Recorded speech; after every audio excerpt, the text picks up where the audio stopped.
Hi mga madam! How to activate ang TikTok Pay Later? Pwede ka pong mabigyan ni TikTok ng Pay Later up to 50,000 po. Depende po yan sa mga account natin. Okay? Meron sila ditong 3 months to pay, 6 months to pay, up to 12 months to pay po. So, meron niya mga requirements. So, ito yung mga iilang mga requirements. Pero bago ang lahat, tuturo ko sa inyo kung paano nga ba makikita ang Pay Later sa ating account. Pag nandito po kayo sa profile nyo, andito po sa pinakailalim, yung parang button yan, sa pinakailalim po, pindutin nyo lang po yan. At ito po ang lalabas. So, ito may kita natin dito, shipping, message, bonus creator. Ito po ang Pay Later. So, ikiklik po natin yan kung wala pa po tayong Pay Later.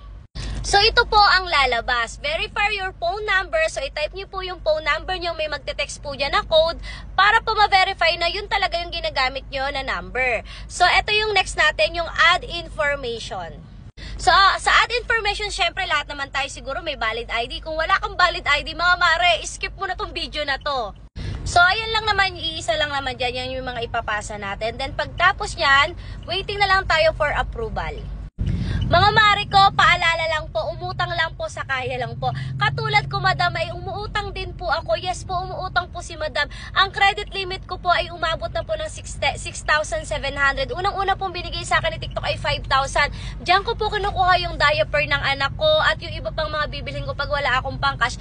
Diyan ko po kinukuha. So, pag update ka pong magbayad kay TikTok, ay itinataas po nila yung credit limit mo.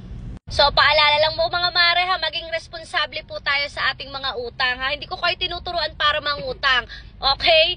Okay, pwede nyo siyang ibili ng gatas, pwede nyo siyang ibili, alam ko may nagtitinda na rin bigas sa TikTok. Oo, ma'am, kung kayo gusto nyo rin bumili ng alahas, pwede pong ipangbayad ang TikTok Pay Later. So, yun lang mga madam ko, sana naturuan ko